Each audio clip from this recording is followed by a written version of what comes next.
Assalamualaikum warahmatullahi wabarakatuh. Eh, saya antara bingung dan pusing. Bingung karena Polda yang urusannya dengan kriminal sekarang berupaya untuk menuntun kita masuk di dalam satu perdebatan yang sudah sangat panjang antara teologi dan ekologi. Dan itu membutuhkan kajian, bukan orasi.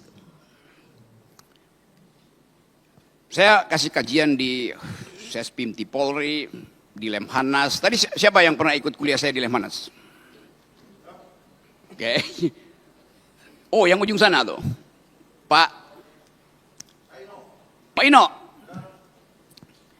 Satu waktu tahun lalu ya. Oke, saya kasih kuliah di Lemhanas untuk menerangkan global security itu. Human solidarity, environmental ethics.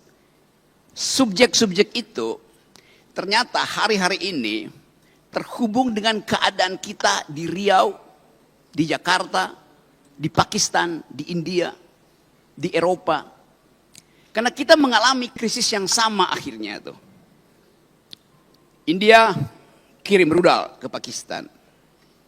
Kita tahu India punya nuklir, Pakistan punya nuklir.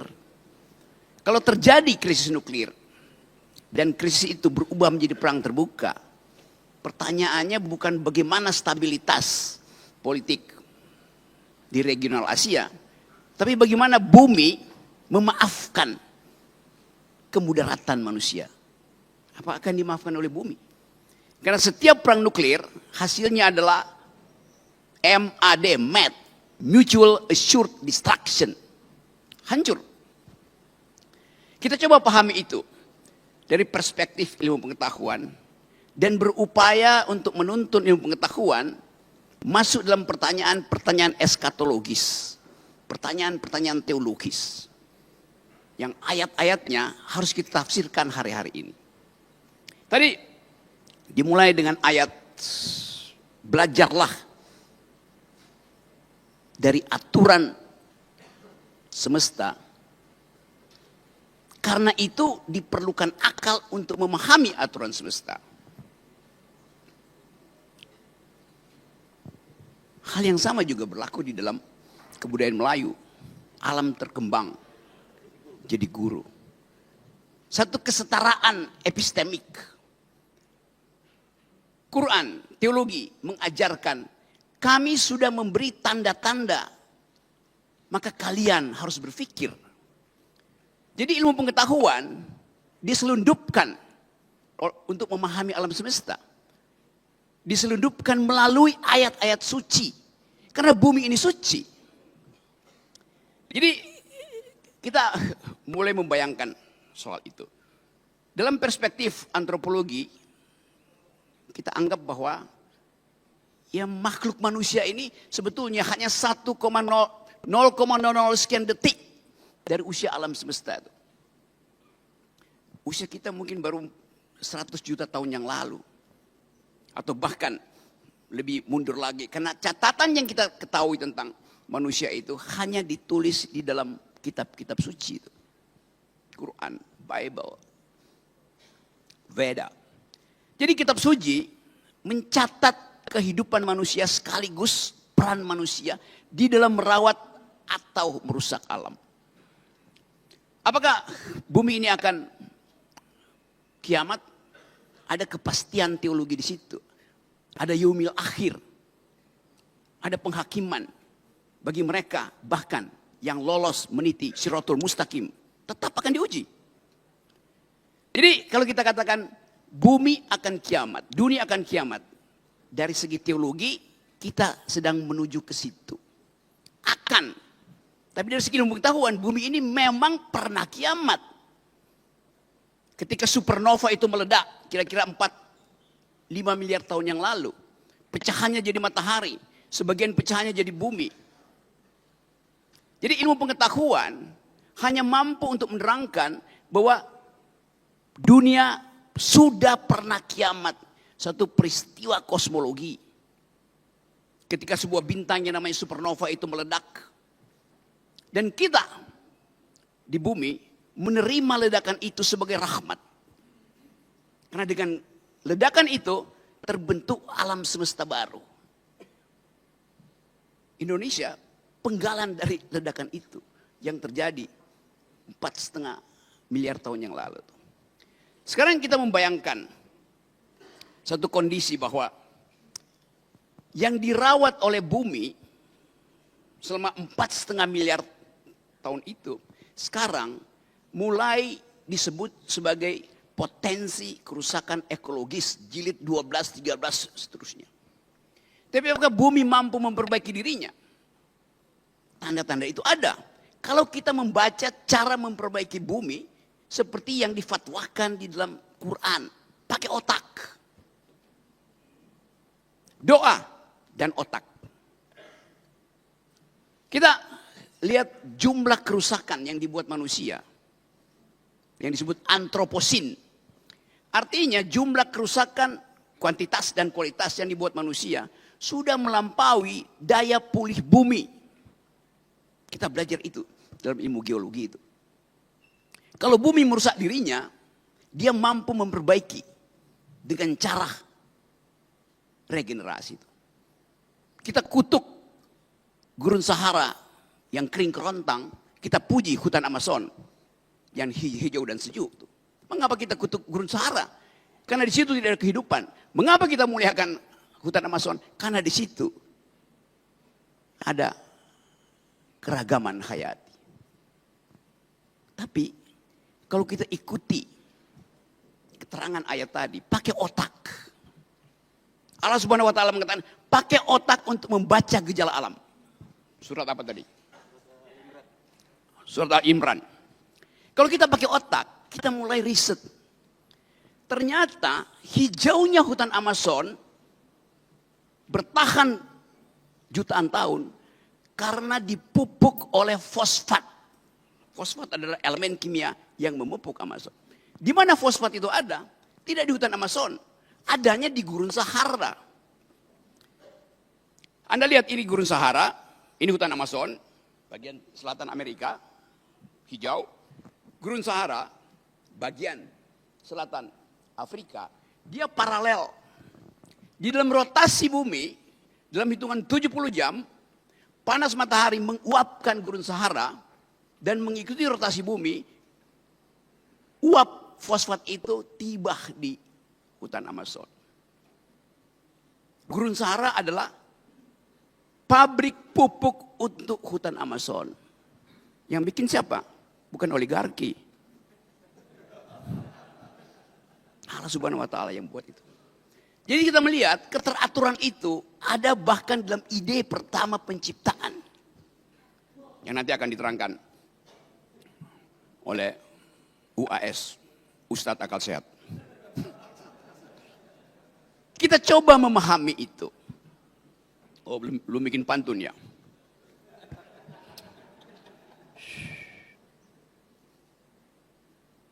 Bumi adalah rahim bagi kehidupan. Karena itu kita dalam bahasa Yunani disebut ibu bumi, Mother Earth, Gaia. Jadi bumi, setiap kali kita bertemu dengan perempuan, kita mengingat ethics of care. Karena hanya perempuan yang menghasilkan care bahasa Indonesia itu, kepedulian itu. Laki-laki berpikir secara rasional, lalu dianggap perempuan tidak bisa berpikir secara rasional. Iya, tapi perempuan mampu untuk mendeteksi sesuatu yang tidak bisa dibaca oleh rasionalitas ilmu pengetahuan. Perempuan lebih dekat dengan teologi dibandingkan laki-laki. Kepekaan itu ada tuh. Perempuan, oke. Ada gurindam berjumlah 12. Menjadi sumber tuah dan marwah Melayu. Ustadz Somad sungguh berkelas. Karena istrinya Putri Nan Ayu.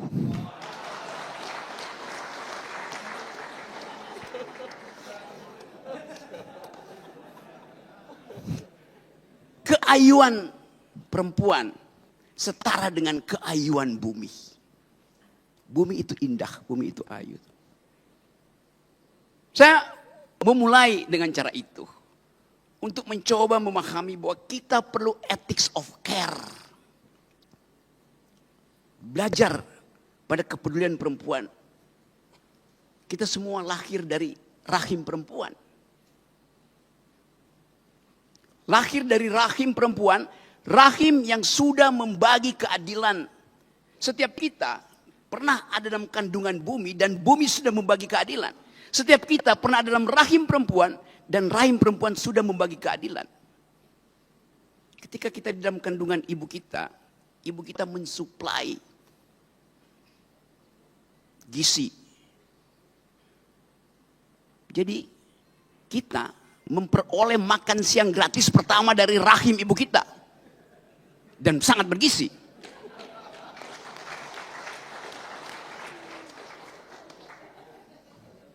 Semua kita lahir dari rahim yang bergizi. Hanya ibu yang mengerti kecemasan bayinya. Walaupun di sampingnya ada ayahnya yang lagi merokok. Ibu paham detak jantung bayinya. Ibu mengerti kegelisahan bayinya. Jadi kita coba pahami logika alam semesta ini dari perspektif rahim perempuan yang isinya adalah keadilan. Bayangkan kalau perempuan tidak mau berbagi nutrisi dengan bayinya. Pasti bayinya, lahirnya, stunting. Tapi kalau negara gagal memberi gizi pada perempuan, negara bertanggung jawab pada nasib generasi muda. Kita masuk pada kegalauan tadi. Waktu kita dilahirkan dari rahim perempuan, kita pindah pada rahim laki-laki. Rahim laki-laki itu namanya APBD, APBN, Kongres Partai. Itu rahim laki-laki. Yang isinya adalah arogansi. Setiap rahim laki-laki, apalagi yang ada di Senayan, mengincar rahim APBN. Berapa yang bisa saya rampok? Itu yang terjadi. Kita coba bayangkan bahwa kemuliaan perempuan menuntut keadilan. Sementara kebijakan publik sangat jarang memperhatikan hak-hak perempuan. Hak-hak bumi itu setara dengan hak-hak perempuan. Merusak bumi sama dengan memperkosa perempuan. Karena dia adalah ibu kita, ibu bumi itu. Dasar pikiran itu harus betul-betul tumbuh di dalam kondisi epistemik. Kecerdasan diberikan oleh bumi pada kita. Tapi kenapa kita mesti rusak? Karena arogansi.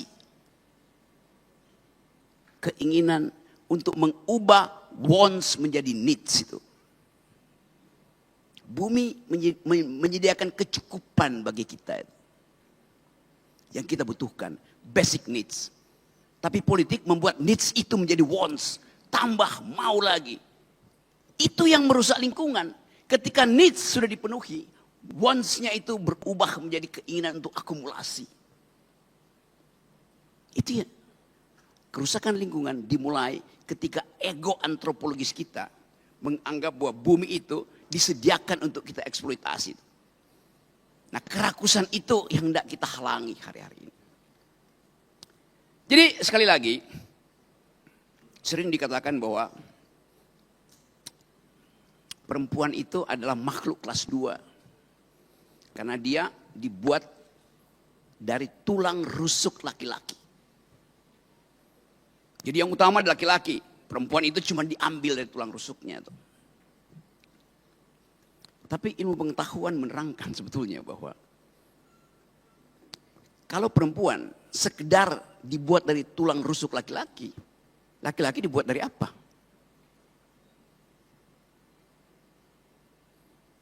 Dari tanah yang diambil dari gorong-gorong.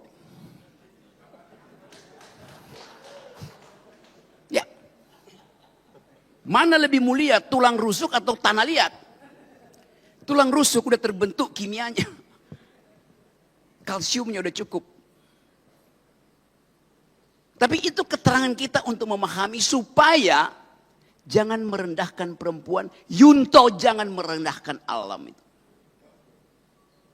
Perempuan akan bilang, iya saya dibuat dari tulang rusuk. Tapi suami saya dibuat dari tanah gambut yang habis terbakar. Kita membayangkan itu. Tetapi sekali lagi, ada persekutuan hari-hari ini antara teologi dan ekologi. Teologi memberi semacam kelegaan batin untuk menghidupkan kembali harapan.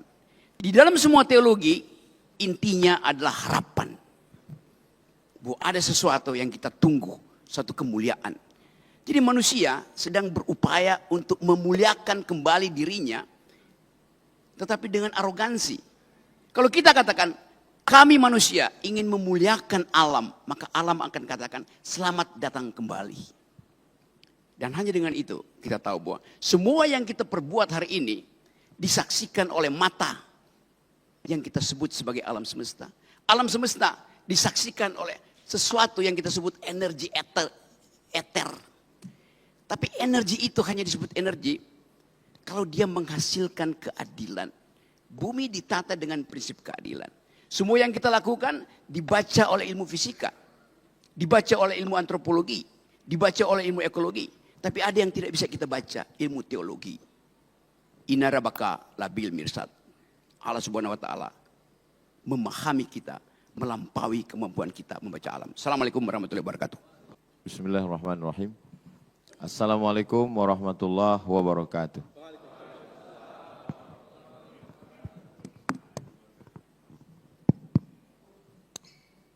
Alhamdulillah, Allahumma salli ala Sayyidina Muhammad wa ala ali Sayyidina Muhammad. Kalau sudah pakai batik, jangan lagi pakai dasi. Kata Bang Rocky, ruangan ini cantik, bagus untuk resepsi.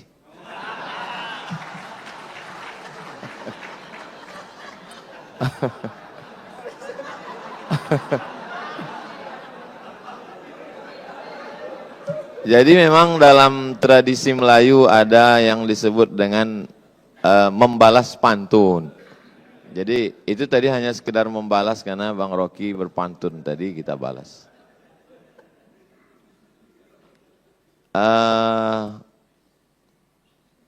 Sudah dibagi ini jatahnya, Bang Rocky menjelaskan dari aspek sains. Saya diminta menjelaskan dari aspek agama. Tapi setengah dari pembahasan saya sudah diambil Bang Rocky. Ada beberapa istilah yang sudah dia pakai. Saya hitung itu tadi. Yaumil akhir, siratal mustaqim, inna rabbaka labil mirsad. Itu. Dalam hati saya, ini kalau lama sedikit habis bahan saya ini.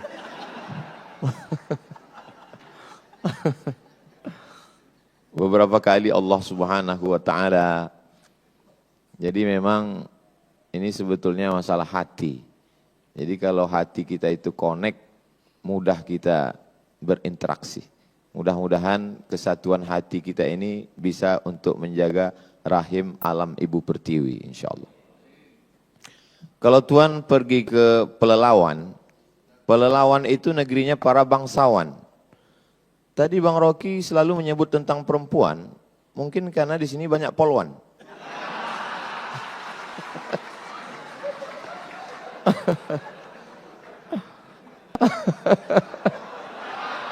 So sweet, so sweet. Baik, jadi saya urutkan karena saya diminta dari aspek agama.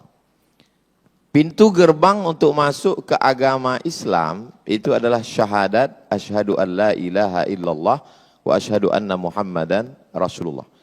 Tuhan itu abstrak, tidak tersentuh, tidak kelihatan, tidak berbentuk dalam Islam, bukan fisik. Maka tidak dalam bentuk patung, bukan batu, bukan kayu dan lain sebagainya. Tapi Al-Quran menggambarkan bahwa iman itu Kasyajaratin thayyibatin, seperti pohon kayu. Asluha sabitun, akarnya menghunjam ke tanah. Wa far'uha fis sama, pucuknya ke langit. Sesuatu yang abstrak dalam Islam digambarkan dengan sesuatu yang kelihatan. Cinta itu tidak kelihatan. Bagaimana menggambarkan cinta? Maka mesti digambarkan dengan sesuatu yang kelihatan. Maka muncullah ungkapan, cintamu seperti air di daun keladi. Setelah tumpah tidak meninggalkan bekas. Begitu biasanya orang yang kecewa.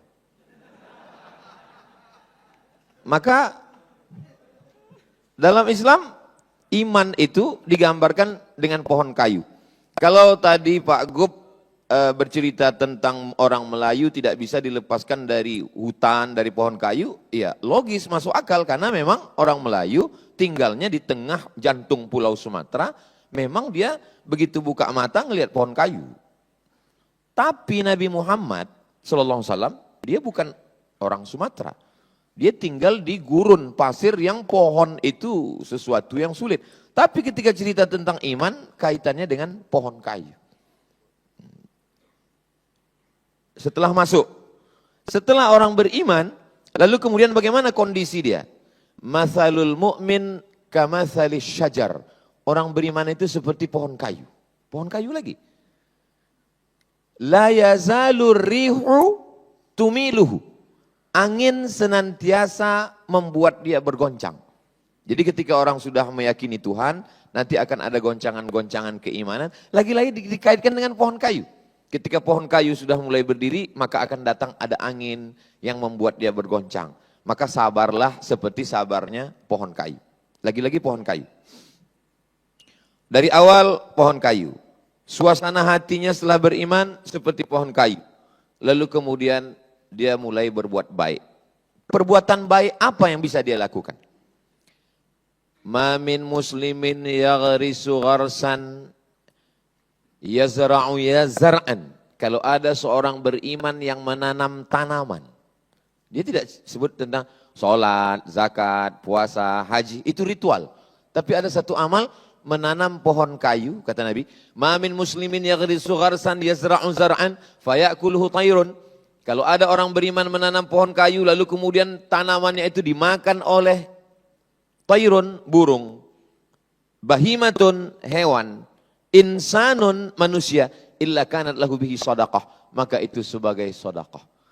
Makanya orang disuruh menanam pohon kayu depan rumah supaya apa? Supaya ada sedekah. Sekarang kita pergi ke rumah orang, lalu kita lihat di ruang tamunya ada pohon kayu. Tapi ternyata setelah kita dekati rupanya pohon plastik. Itu bedanya di Mapolda. Ternyata pohonnya asli semua. Makanya ada ungkapan hijau rumput di rumah, lebih hijau rumput sintetis. Dulu memang tetangga, sekarang udah berubah jadi rumput sintetis. Karena tidak pernah kering dia. Memang sekarang semua penuh dengan kepalsuan. Yang asli itu hanya di Mapolda. Lalu kemudian bagaimana dengan dosa? Dosa itu adalah judi dan seterusnya. Tapi orang lupa. Nabi mengatakan, man qata'a sidratan, siapa yang memotong satu batang pohon sidir. Pohon sidir biasanya tumbuh di tengah gurun pasir, ada unta yang bernaung di bawah, orang musafir dia berhenti sejenak. Siapa yang memotong sebatang pohon sidir, sawwaballahu ra'sahu finnar, maka kepalanya nanti akan disungkurkan ke dalam api neraka. Makanya saya Bang Rocky, sejak dari musim-musim asap dulu, karhutlah, kebakaran hutan dan lahan, tidak pernah sekalipun mau diminta jadi imam sholat istisqa minta hujan. Enggak pernah sekalipun. Kenapa saya tidak mau? Karena yang membakar itu ikut sholat. Jadi bagi mereka kejahatan itu adalah kejahatan ritual. Padahal kejahatan yang lebih fatal adalah membakar hutan, itu kejahatan yang luar biasa. Misalnya saya mau jadi imam sholat istisqa. Pas giliran hujannya nggak turun, yang disalahkan imam. Padahal makmumnya itu salah semua. Alhamdulillah sejak Kapoldanya pencinta pohon-pohonan, ini sudah hujan tidak berhenti turun. Alhamdulillah. Beliau ini Kapolda, ketua polisi dakwah. Lalu kemudian bagaimana dengan pahala? Pahala itu adalah sholat, puasa, haji, zikir, baca Quran, ritual. Ada sisi lain tentang pahala. Idza waqa'at ala ahadikumul qiyamah, kalau kamu sudah mau mati. Wa fi yadihi fasilah, di tanganmu ada bibit korma. Falyaghrisha, tanamkanlah. Kalau kita udah mau mati, untuk apa kita nanam kurma? Kita tidak akan pernah menikmati manis buahnya. Kita tidak akan bisa bernaung di bawah daunnya yang rimbun. Tapi kenapa kita disuruh menanam? Karena kita menanam bukan untuk kita, tapi kita wariskan untuk orang di masa akan datang. Kalau kita dulu mewarisi pohon gaharu, pohon cendana, sudah gaharu cendana pula, sudah tahu betanya pula. Tapi sekarang apa yang kita akan warisi ke anak cucu kita? Saya masih melihat di dalam hutan Riau, orang Melayu memotong bahan batang pohon cendana gaharu untuk mencari gaharu yang ada di dalam.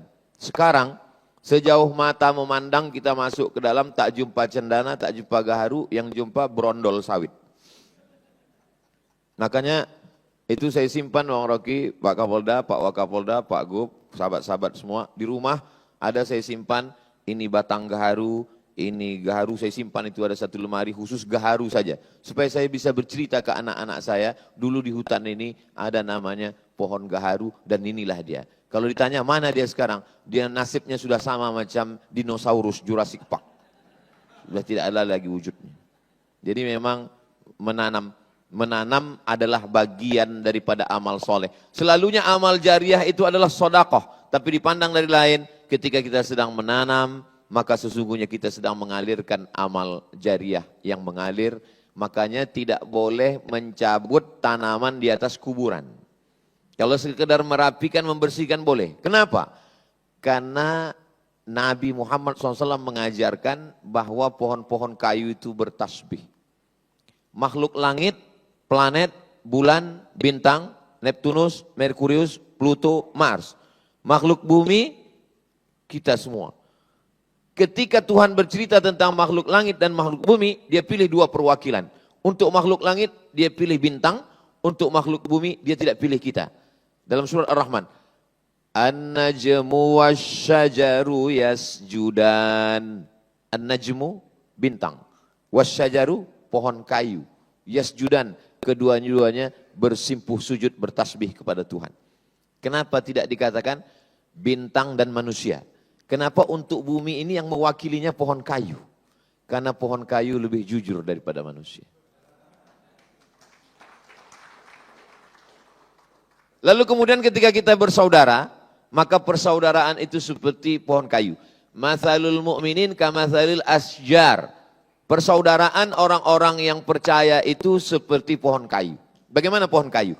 Pohon kayu kalau sendirian, datang angin kencang dia patah. Tapi kalau pohon kayu itu bersama-sama, beramai-ramai, kita lihat bagaimana hutan akasia. Sekencang apapun angin, dia tidak akan patah. Kenapa? Ketika angin datang dari sini, dia ditolong oleh yang sebelah sini. Datang dari sini, ditolong di sini. Dan saya merasakan itu. Ketika saya dibully, diejek, dicaci maki, ada pohon kayu yang menolong saya. Yang memberikan nama lain bahwa UAS itu bukan Ustadz Abdul Somad, tapi Ustadz Akal Sehat.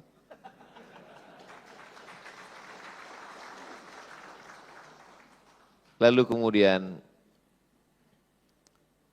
susah saya untuk fokus ini. Memang cantik pohon kaktus ditanam di tengah taman. Memang susah kita untuk fokus kalau kita belum sarapan.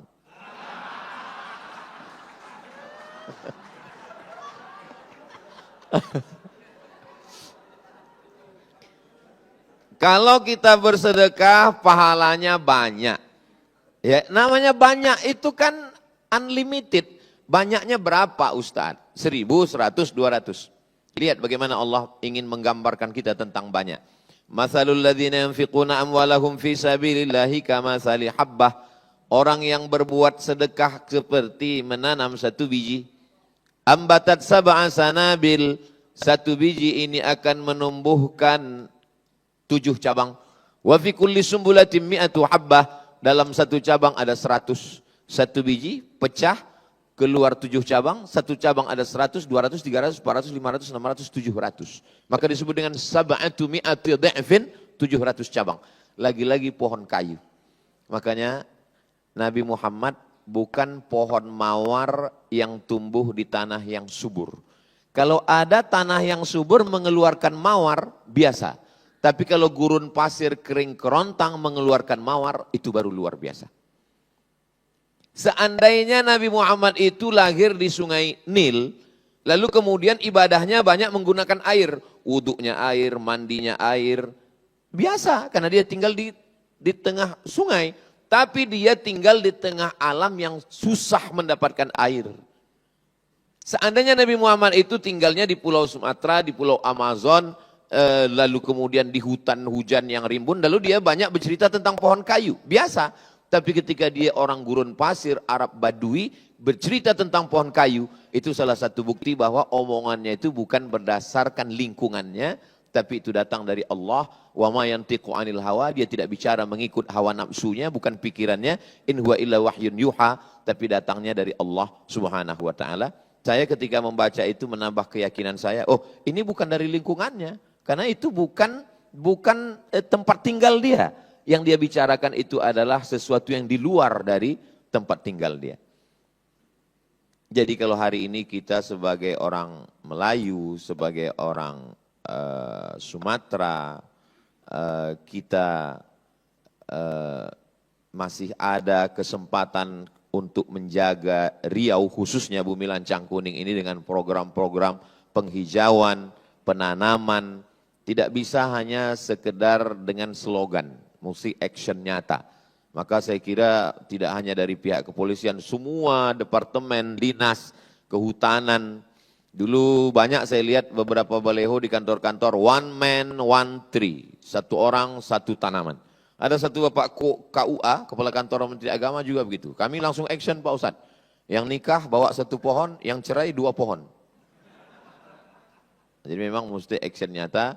Dan insya Allah kalau ini kita amalkan, kita bisa melihat Riau hijau kembali dan alam sehat kembali. Sehingga rahim Ibu Pertiwi ini melahirkan oksigen yang positif dan kita bisa hidup nyaman, tentram, dan kita semuanya menjadi orang-orang yang dari aspek agama menjaga lingkungan.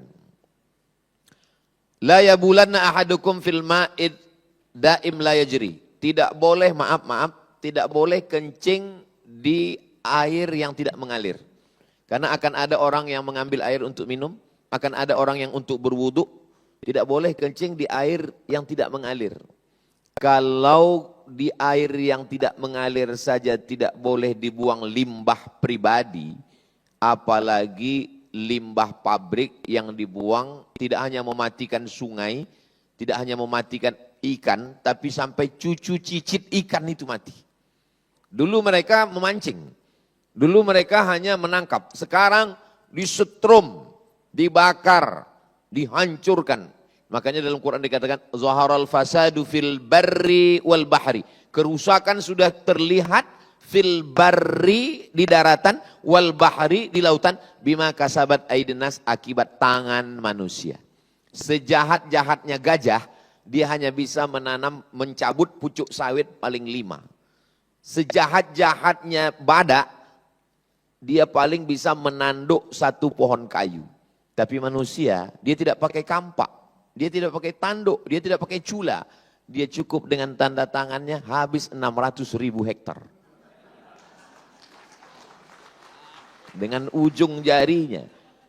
Lalu tangan yang sudah menghancurkan hutan itu dipakai untuk mengangkat kepada Tuhan. Ampunkan dosa kami yang Tuhan. Kira-kira apa kata malaikat? Kau bercanda apa serius? Dibangunkan 1 masjid, berangkat ke tanah suci, menangis di pintu Ka'bah, pulang bersih. Ini bukan agama, ini opium. Ini yang dikatakan Karl Marx bahwa agama itu opium.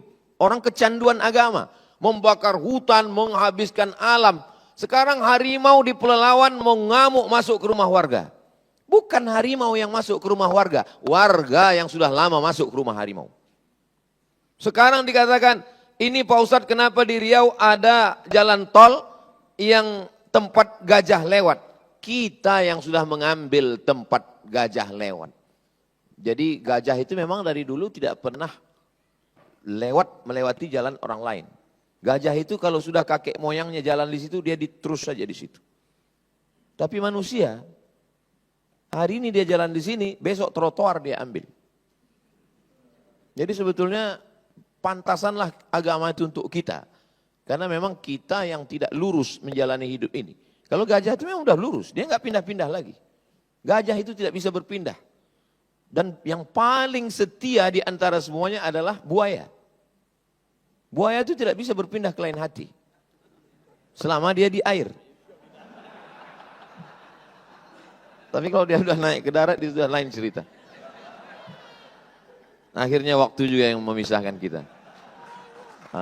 Tadi saya lihat Bang Rocky 25 menit, maka saya pun 25 juga. Karena lebih dari jatah yang sudah ditetapkan, itu berarti keluar dari keadilan. Kita kembalikan ke Ustadz Al-Nabdinar. Terima kasih Ustadz yang sudah memaparkan bagaimana teologi memandang alam ini sebagai banyak permisalan. Sehingga mulai bercerita penciptaan sampai amal soleh, semuanya permisalan dengan pohon.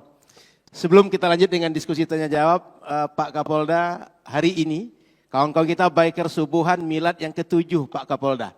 Dan akan siladda pertama di Pekanbaru. Sehingga kawan-kawan biker subuhan berasal dari berbagai daerah datang ke Pekanbaru, siladda pertama hari esok atau hari ini? Hari ini di Pekanbaru. Ini tim-tim tangguh kita yang biasa pengajian dengan Tuan Guru setiap Rabu subuh di Rimbo Panjang. Kita berharap biker subuhan ini tidak hanya sekedar kajian, tapi juga akan ikut menanam pohon bersama Pak Kapolda, menjaga alam bersama Bang Rocky dengan kepedulian, dengan keadilannya. Sehingga rahim Ibu Pertiwi ini tidak menimbulkan banyak toksik yang banyak merusak tapi banyak manfaat. Seperti yang dipaparkan Bung Rocky dengan keilmuan dan teologi oleh guru kita bersama Ustaz Abdul Somad. Sebelum kita tutup diskusi ini nanti dengan doa, kita buka dulu tanya jawab maksimal 3 orang. Silahkan kalau ada dari peserta menanggapi. Baik, abang yang di belakang baju merah 1. Silahkan kalau ada lagi maksimal 3 orang saja.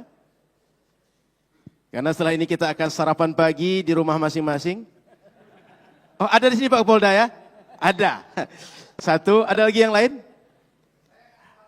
Oh, kasih pantun Pak, boleh Pak. Kasih pantun boleh, kasih petuah juga boleh. Silakan yang pertama, yang baju merah Bang.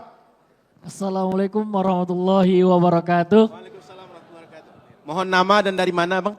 Perkenalkan, nama saya Fajri Mas Said dari Ikatan Mahasiswa Muhammadiyah. Saya ingin bertanya kepada Bung Akal Sehat. Bagaimana membasmi manusia-manusia yang arogan di muka bumi ini agar terciptanya ekosistem yang sehat? Terima kasih. Oke. Ini jelas terarah nih Bung Rocky. Membasmi manusia Bung Rocky. Selama ini kita membasmi yang merusak. Tapi sekarang membasmi manusia. Tapi saya nggak tahu manusia mana nanti Bung Rocky. Assalamualaikum warahmatullahi wabarakatuh. Waalaikumsalam warahmatullahi wabarakatuh. Baik, sebelum Bung Rocky menjawab, enak kita dengar pantun dulu. Silakan Bang. Siap. Pohon tomat, pohon aren. Ustadz Abdul Somad memang keren. Yang kedua buat Bung Rocky. Beli karung pakai mobil hardtop. Bung Rocky Gerung memang top. Terima kasih. Jadi pagi ini ada orang keren, ada orang top ya Bang ya. Baik, Bung Rocky, silakan Bung Rocky. Membasmi manusia cerita kita Bung Rocky. Silakan. Oke, apa alasannya kita membasmi manusia itu? Itu adalah hak Sang Khalik. Yang bisa kita lakukan adalah membasmi kejahatan manusia terhadap alam. dengan ilmu pengetahuan, dengan keakraban.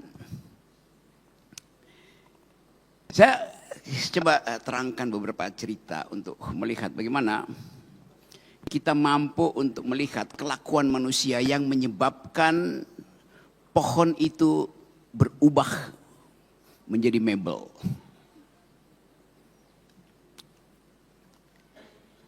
Kira-kira tahun 60-an ketika gerakan lingkungan hidup baru mulai mencari cara untuk menghidupkan harapan memelihara alam.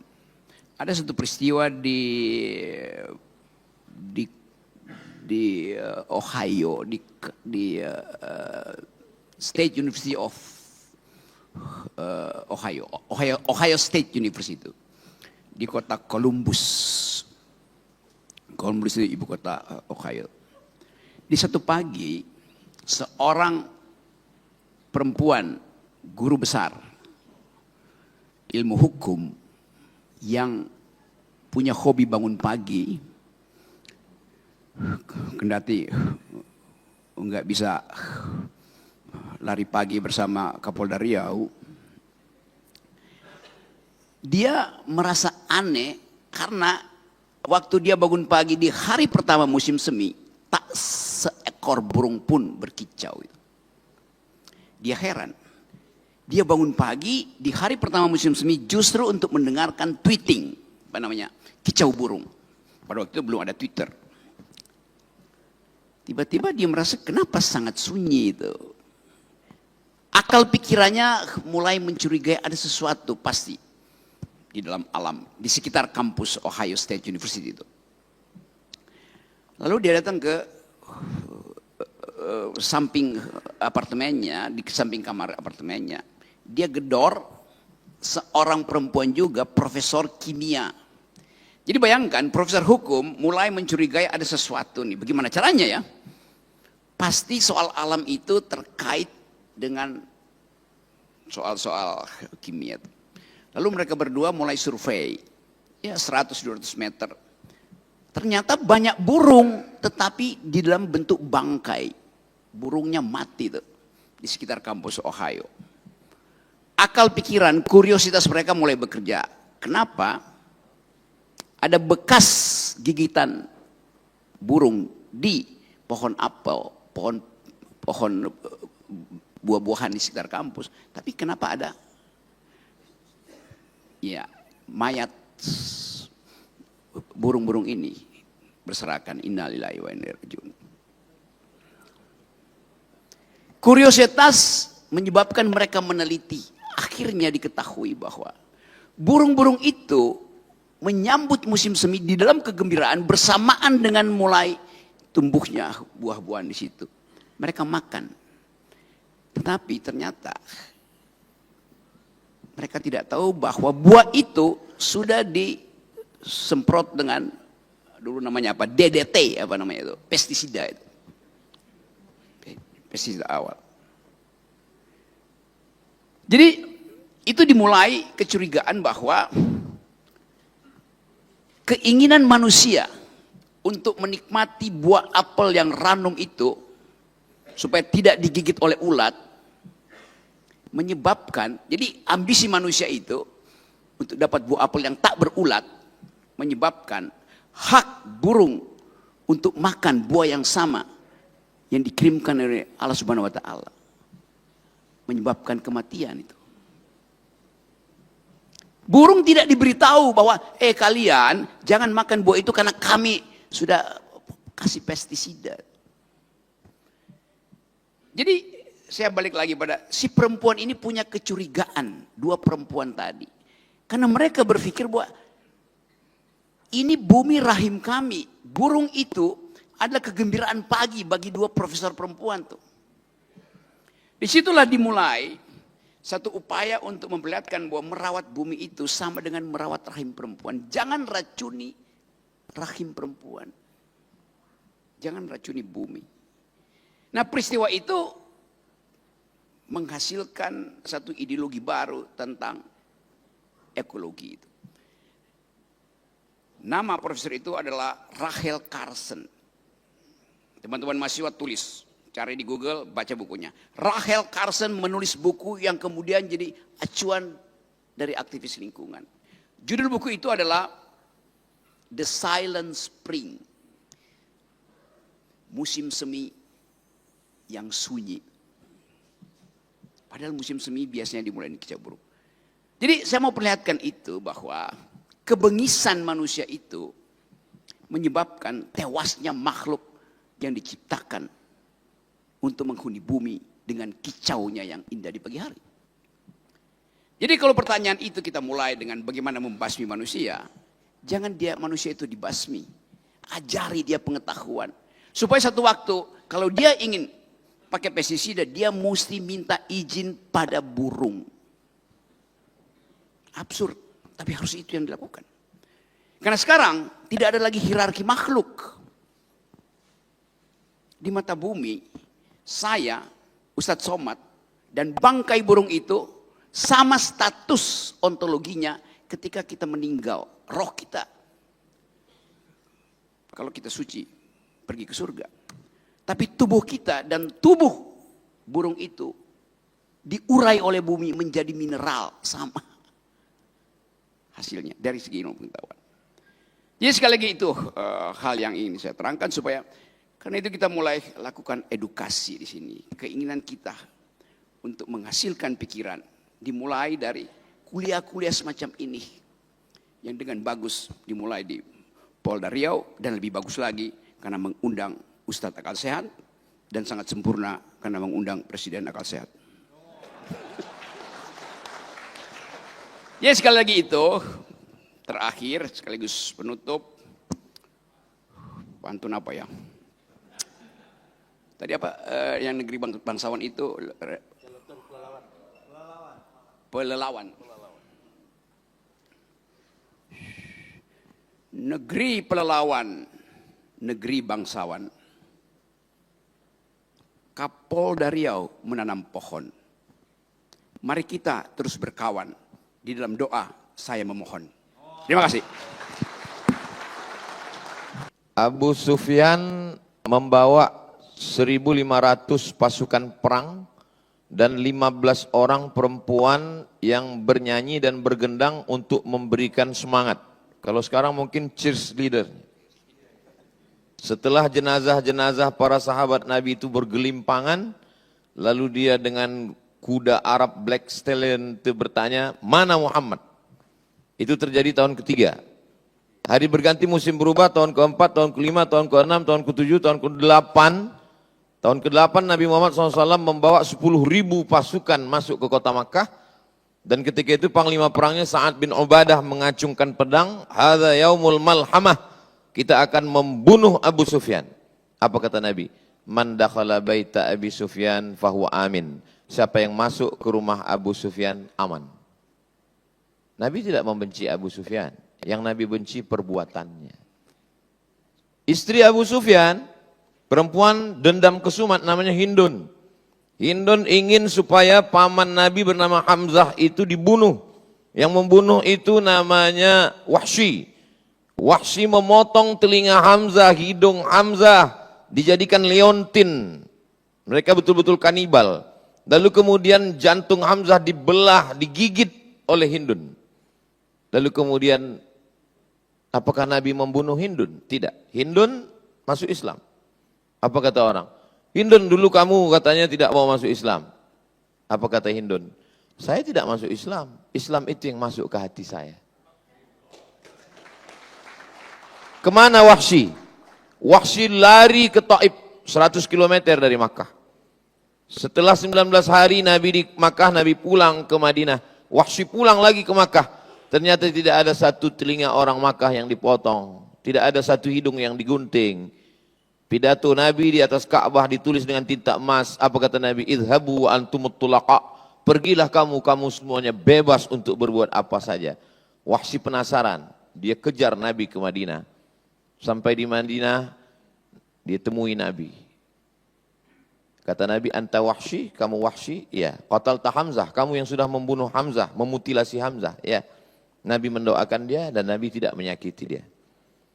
Kita tidak membunuh orang, kita tidak membinasakan orang, Tapi kalau orang itu sudah bertobat, berbuat baik, wa atsbi'is sayyi'atal hasanata. Kalau dulu kau pernah menghancurkan bumi Riau, membakar, memotong pohon kayu, sekarang bertaubat, tapi taubatnya bukan cuma zikir di masjid.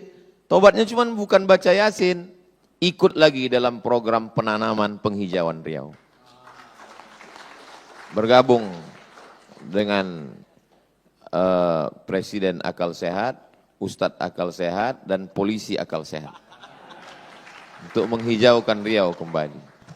Itu baru namanya taubat nasuha.